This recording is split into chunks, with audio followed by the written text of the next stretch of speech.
Welcome to the Noir Poise podcast, where wisdom is power is more than just a motto. It's our way of life. While we don't claim to have all the answers, we're dedicated to delving deeper into different topics through meaningful conversations. As a duo, we bring different viewpoints to the table, enriching our joint journey towards growth and poise. Join us as we explore and unlearn to relearn while striving to navigate life with poise.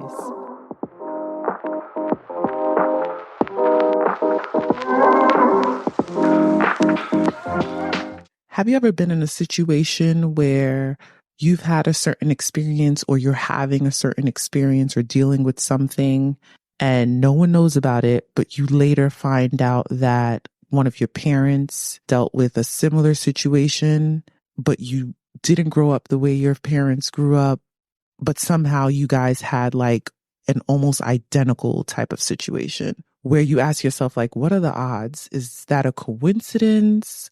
Or is that fate? Yeah. I've actually come to accept that there's no such thing as coincidences. I think everything works in cycles. Okay. And whenever we're unable to identify what cycle we're in, we just say it's a coincidence. My father's a great guy, but one of the things that we've always disagreed on is finances, like most families. I always felt like he was doing the most for other people.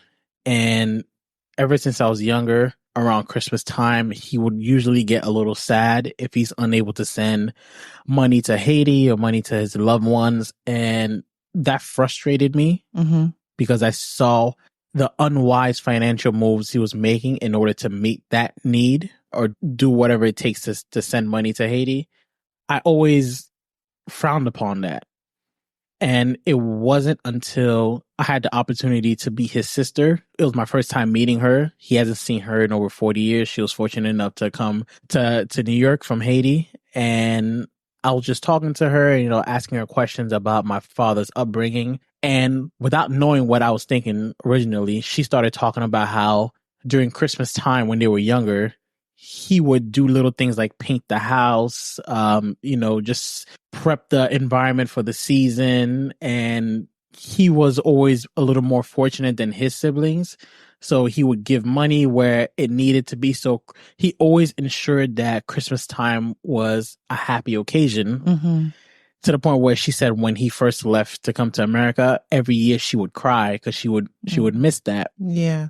But I appreciate her sharing that story because it gave me context of just how much he used to do at that time for his family and why he went so hard. And I saw a lot of myself in him. Yeah. In all the disagreements, I was sitting there listening to her tell me all these stories like, wow, I see myself.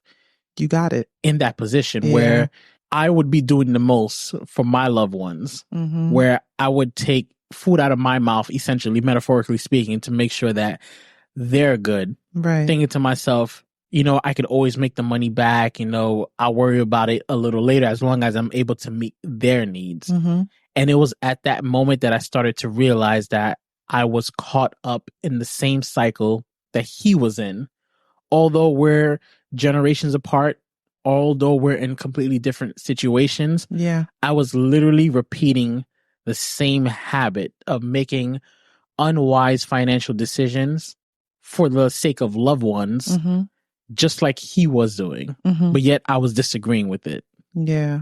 It's funny because I think sometimes we don't put ourselves in people's shoes, so we only see our perspective about our situation, not realizing that they too have their own perspective about their own situation.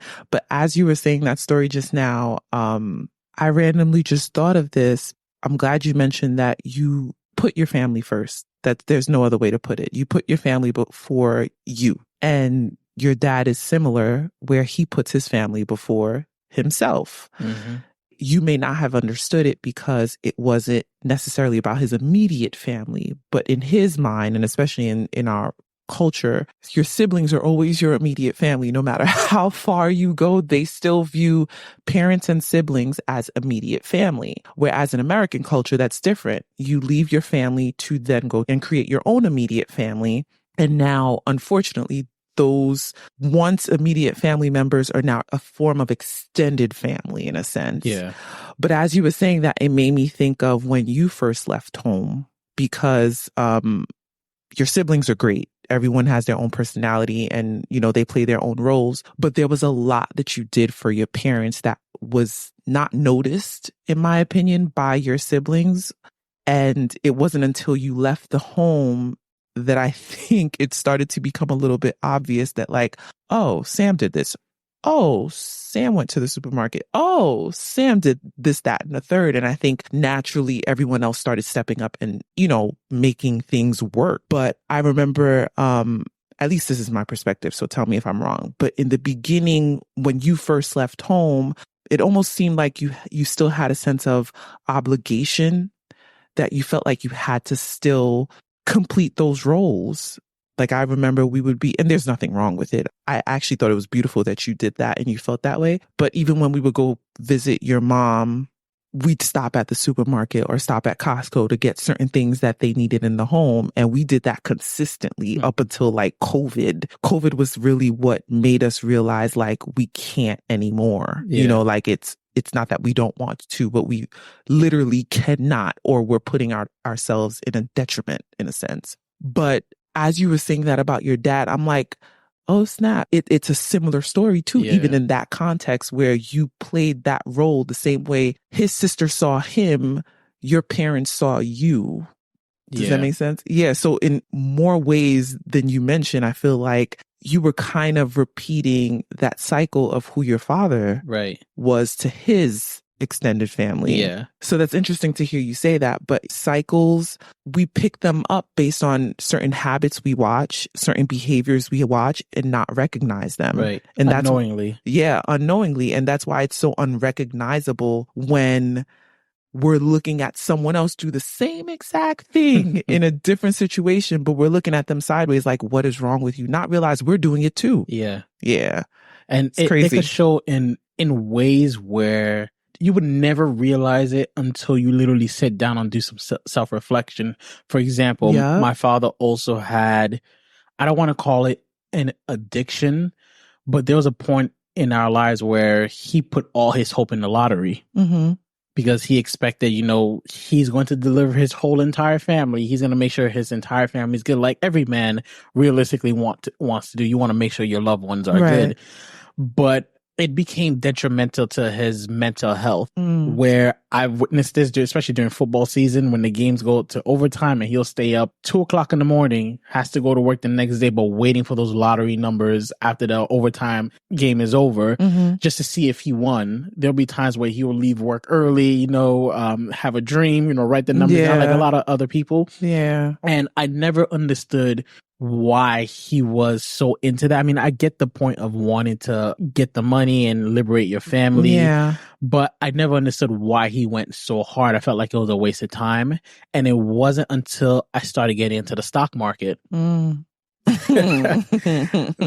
I found myself obsessing with that very same idea that I'm going to get rich and I'm going to liberate my entire family. None of us are ever going to have to worry about money again. It would cause me to make silly mistakes like overtrade. I would fantasize all the time about, oh man, all I need to do is make X amount of money per day. And yeah, man.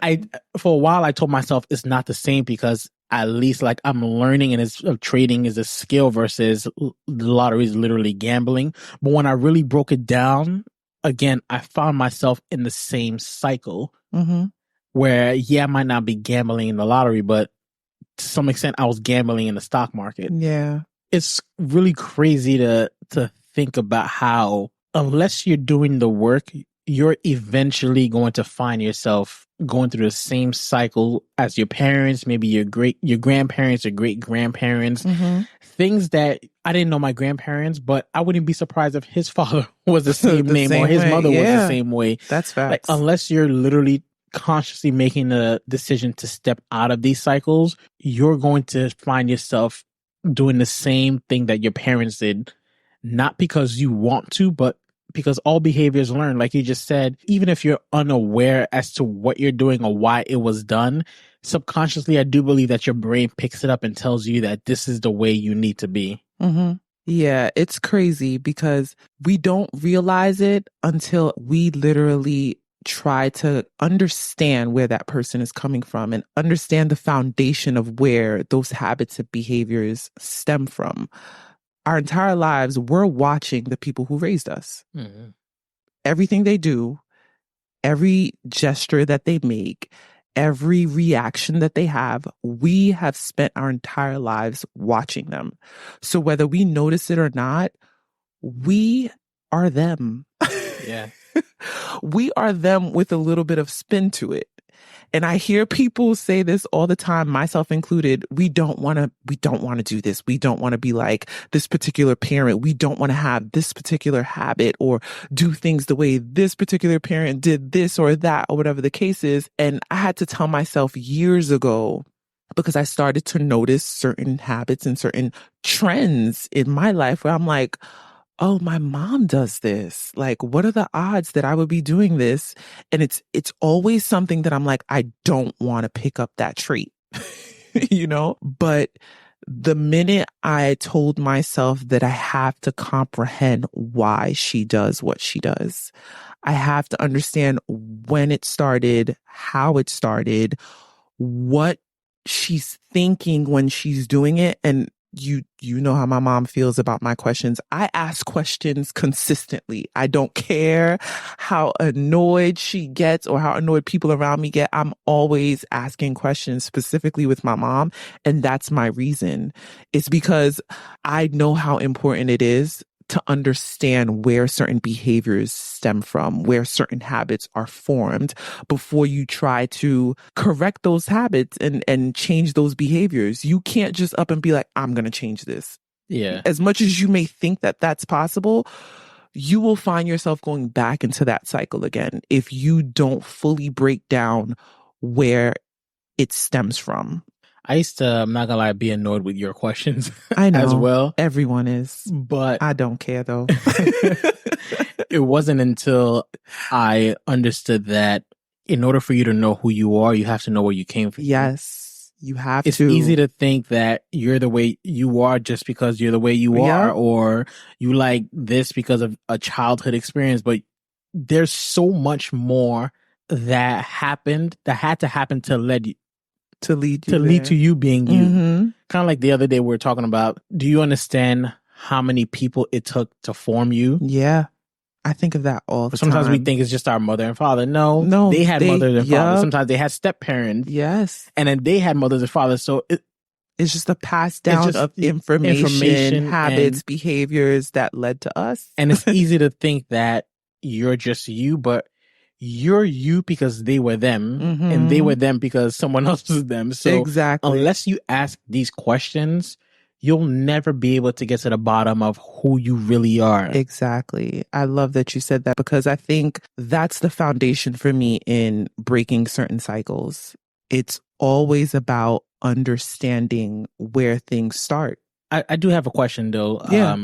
Something that I wondered myself is, you know, we can call it cycles, we can call it habits, some people call it generational curses. But is everyone born into a generational curse to some extent? Or do you think it's possible that this conversation, there may be a group of people who can't relate to it? I think we all are. And why is that? I believe that those who can't relate to it is because they haven't done the self-work yet. No one's perfect. Everyone has flaws in certain behaviors, whether it's learned or taught. We all have things about ourselves that are not the best, that can cause harm to others and harm to ourselves. So for me, yes, I think we all have certain cycles that need to be broken.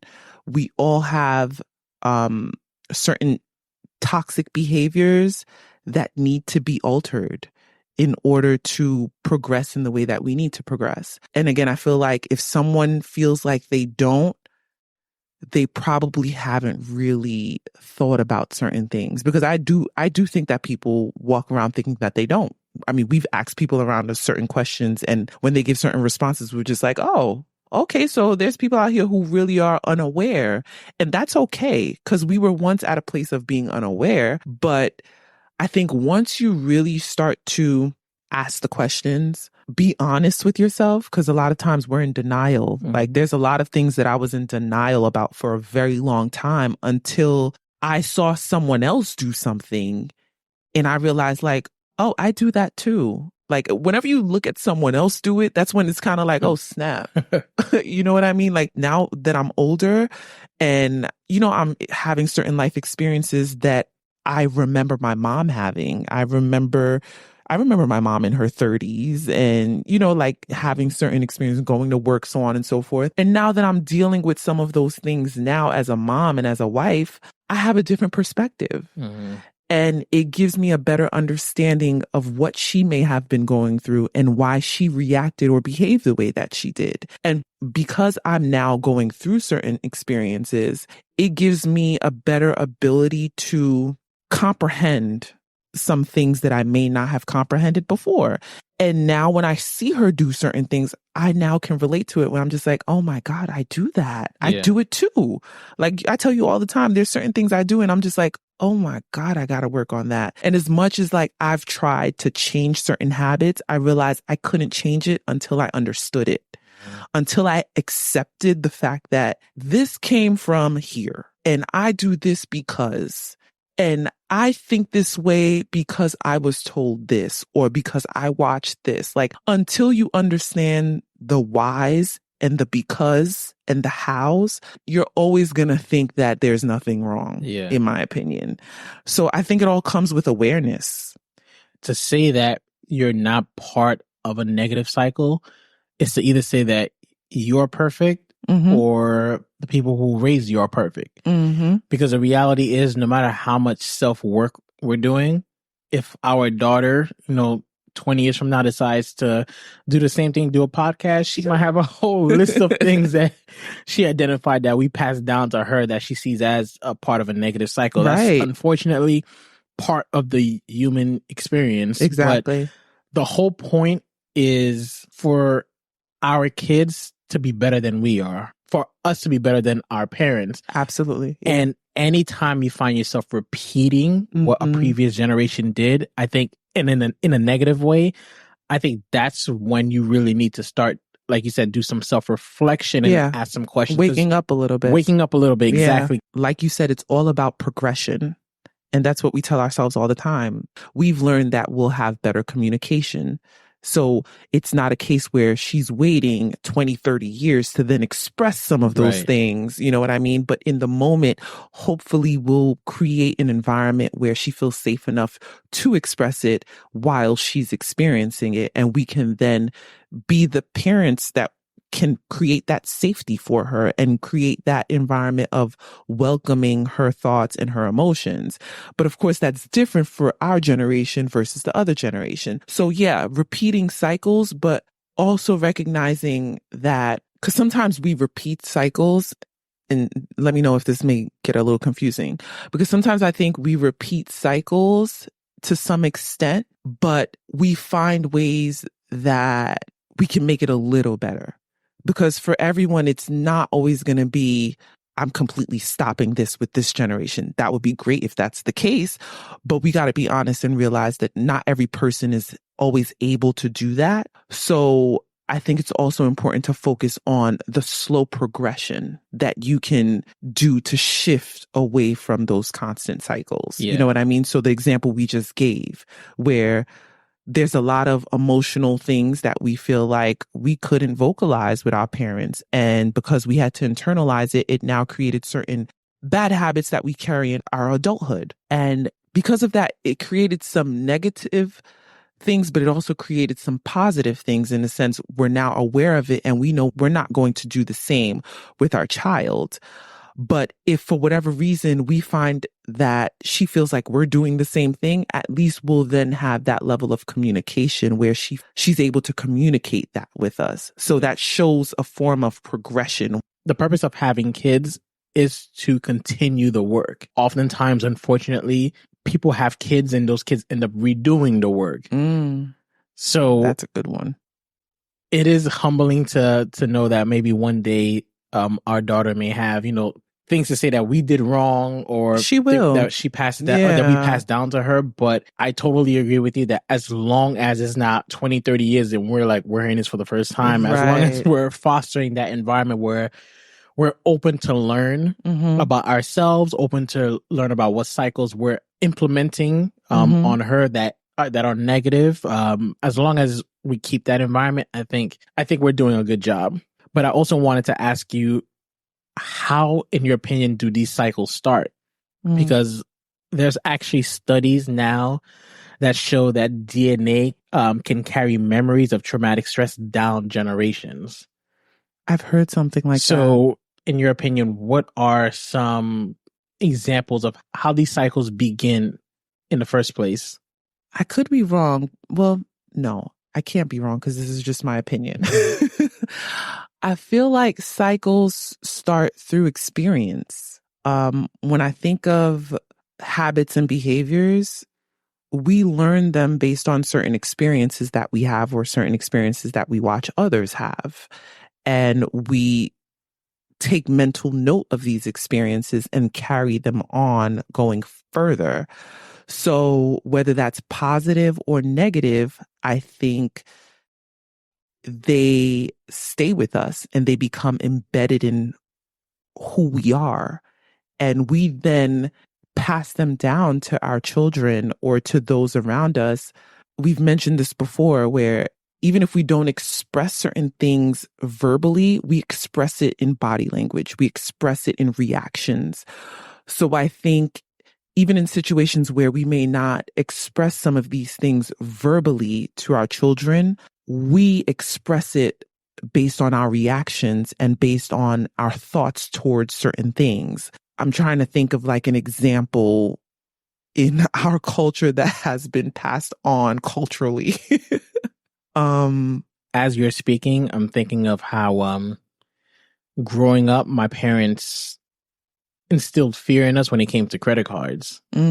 So I didn't get my first credit card until my mid-20s because I was always fearful. And it wasn't until that I started learning myself what credit cards were all about that I realized how that fear that was passed down to me has, in a sense, held me back. There are a number of other examples that I'm sure we can discuss. Yeah. But in my opinion, these cycles, these negative cycles are created, as the study showed, through some kind of traumatic experiences. Like you may have... Yeah, because I was going to say, while you were saying the whole credit card experience, similarly to you, that was the same for me. I mean, I got it anyway at a young age because I had no choice. But my mom always embedded in us, use cash, use cash, use cash. But then as I got older, I understood that their generation, it made sense for them to use cash. It doesn't make sense in our generation because you need credit to do a lot of things. But it's probably due to their negative experiences with it or hearing about negative experiences with it. Because if we really break it down, these are people who were not born in this country. You know, they migrated here, and back in their country, they didn't need that to survive. And credit was actually a very negative thing. Yeah, exactly. It meant you owe somebody, and if you basically, owe somebody, and who wants to owe anybody? Right. And then you also have to consider that at the time that credit cards came out, they've watched it evolve. So naturally they're like, no, stay away from those things. And even now I could think of for myself when it comes to cards, because I remember when they started having the chip in the cards, I was like, a chip in the card? I don't want none of that. I don't want no parts. Now it's like, tap, do you have the tap pin? I'm like, tap, I don't want that. I got the chip. Like, I don't want the tap.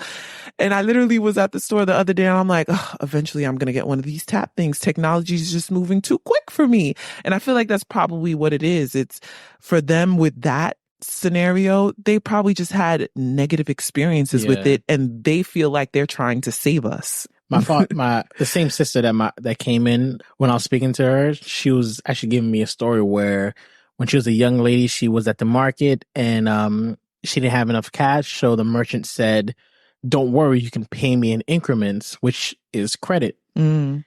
And when my father found out, he was so upset because he said, now every time you walk down the street, they have a right to harass you. Mm. So that was his image of credit, is you're giving someone else the right to harass you, to maybe threaten you. Again, this is coming from comparing a merchant, in Haiti to, MasterCard and Discover. It's not exactly the same thing, but subconsciously, all he knew was credit means you owe someone. And if you owe someone, they can come harass you. They can come take what's yours. They can humiliate you in front of other people. And that fearful mentality passed on to my siblings and I, and it led us again to make certain financial decisions. I don't want to say too late, but later than we should have been making them, which in essence delayed us a little bit in life. Yeah, so that simple example just shows how cycles are often created through a certain experience, a personal experience that someone may have. And in the cases with our parents, they may feel like they're protecting us, not recognizing that they're doing more harm than good. But while it comes from a good place, it does have a negative impact. Recently, I randomly saw a clip, and to be honest, even after watching this clip, I had no idea why it stuck with me. But in context of what we're speaking about, I guess this is why. There was a video of a trucker, and realistically, truckers, they keep America moving. They keep the world moving. But there was a trucker. He looked like he could have been maybe in his 50s or 60s. He was missing teeth. You could tell that he was just a average Joe. Guy, average Joe. And he was talking to the news reporter, and he said his father was a trucker and his grandfather was a trucker. So he kind of just fit right in.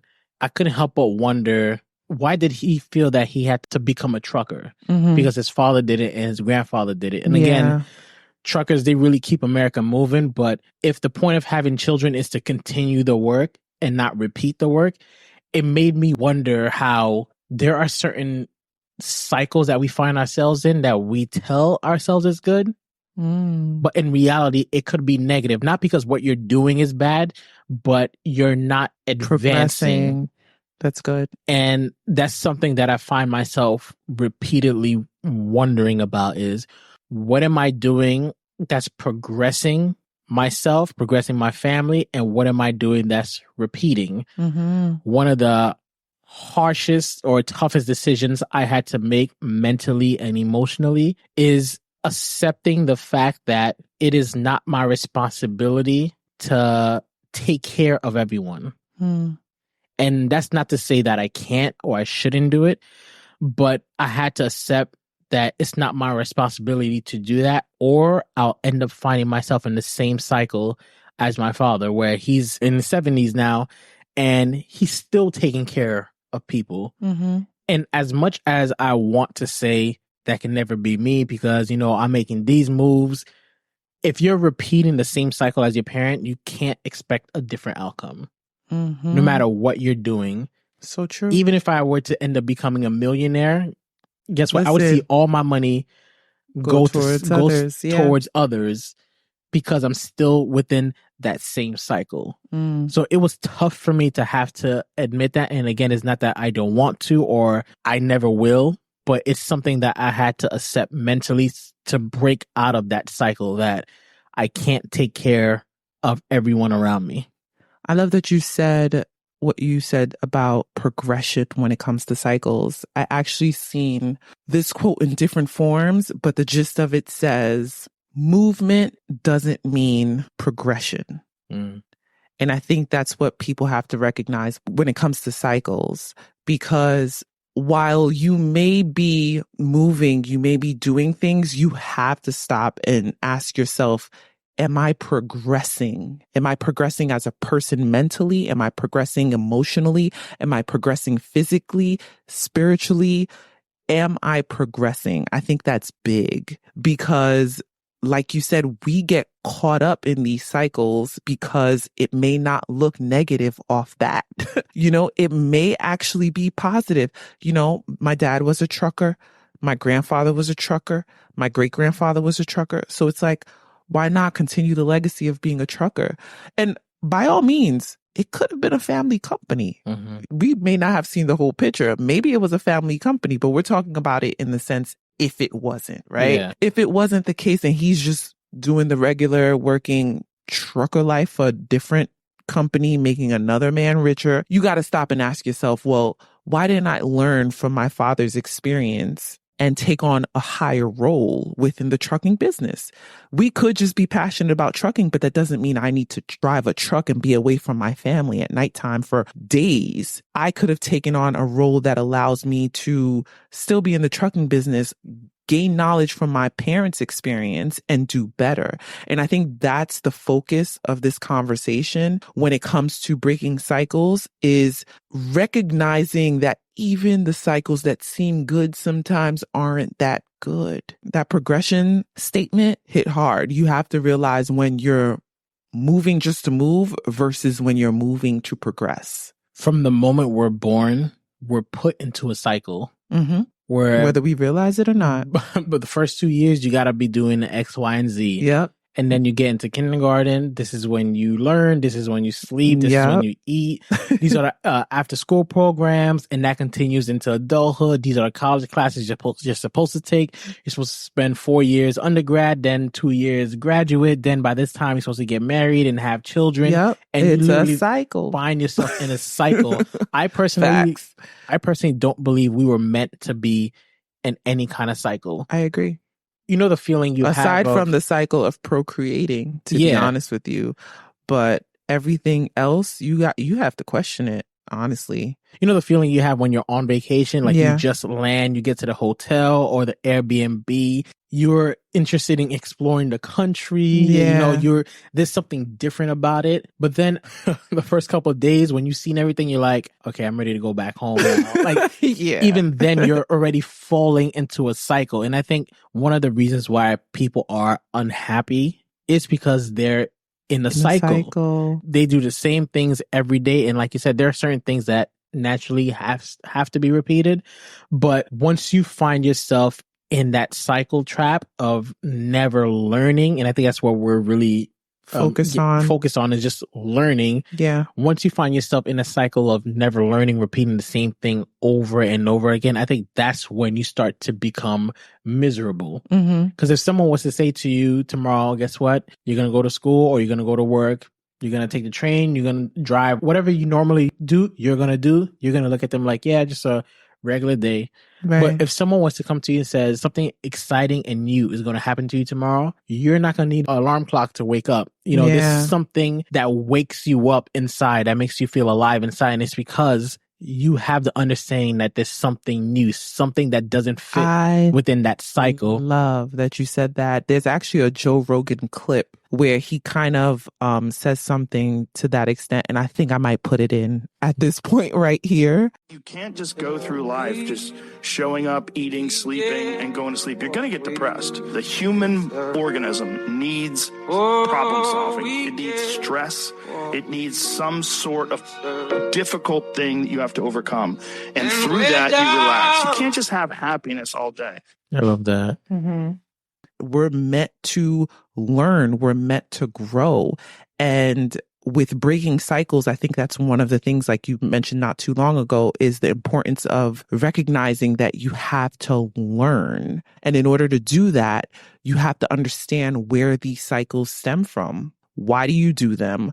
What is the purpose behind them? You know what I mean? Yeah. And also understanding that some cycles are okay to have for seasons, but not for your entire life. Right. Even if you look at our parents' generation, like millennials get a lot of slack, but I say this all the time. I think millennials are possibly the greatest generation because we have Are you saying that because you're a millennial?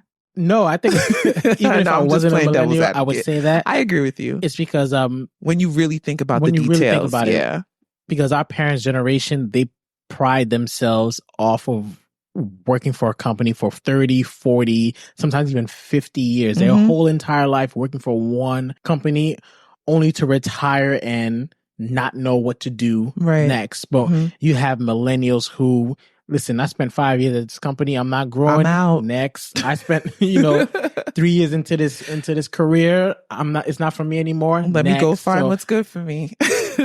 As Joe Rogan said, being depressed is your body's way of telling you, stop. Yeah. Get out of this. Working. Like, this isn't working. You need something. Change your state of mind, or change your life. Right. Change your state of mind. But that all comes with learning about what cycles you're currently in. Even something as simple as your emotions. Mm-hmm. You may think you have anger issues, but your anger may stem from your parents, and you have no idea about that. You may think that you deal with excessive fear. Mm-hmm. You may think it's just from your own experiences. You don't like certain things, but it may stem from... You talking about me? I'm not talking about you. That felt personal.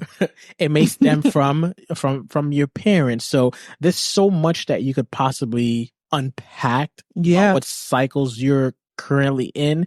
If you really study yourself, you'll notice that at least once a day, one of these cycles kick in. Son, it's so true. And again, we hit on, listen, at this point, the beginning of the episode and the end of the episode, I'm going to just put a snippet about self-reflection and self-awareness, because it's at the core of everything we discuss. And I don't think that's a coincidence. Like we say, there's no such thing as coincidences. It could be because we're focusing on self-improvement topics too, but definitely being aware. Awareness. Ask questions. Even if your parents get annoyed, ask questions. Ask them why they so angry. Seriously. Like, of course, don't word it in that way, but it's important to really understand foundational things. And sometimes you may not have the person there to ask the questions to, because there are people in situations like that, but sit back and observe. Sit back and ask yourself, what are the trends in my life? Write them down if you have to, and ask yourself, what are some things that you notice that are constant and you're not a fan of them?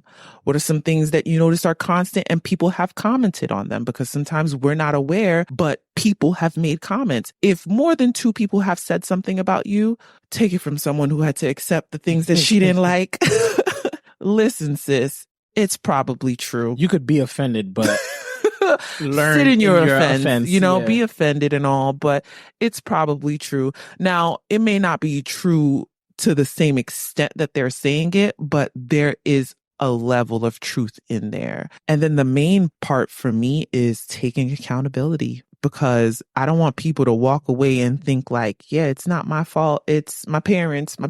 No, while it may have started there, we're adults.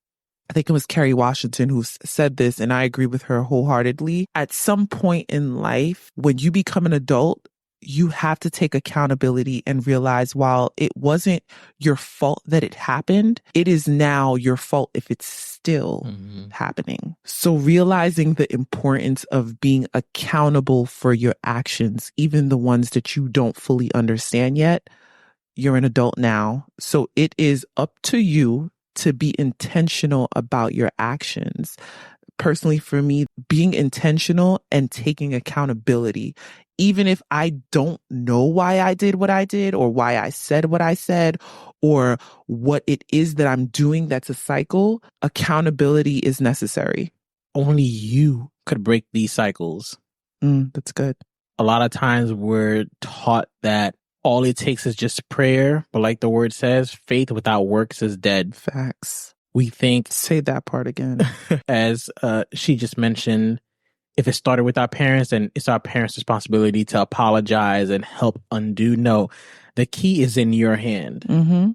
It's up to you to do practical things to break out of that cycle. It won't be easy, but you already have everything, all the tools you need to break these cycles. It's all about making it happen. And this is something we say to each other all the time. The work is constant, because you often think like, all right, I'm going to do this for about 30 days to 60 days and hope that things will change. But understand that some of these cycles have been embedded in us for decades. It's generations. Generations. It's not going to change in a couple weeks, even in a couple years. Sometimes it has to be constant, and you'll see the slow progression.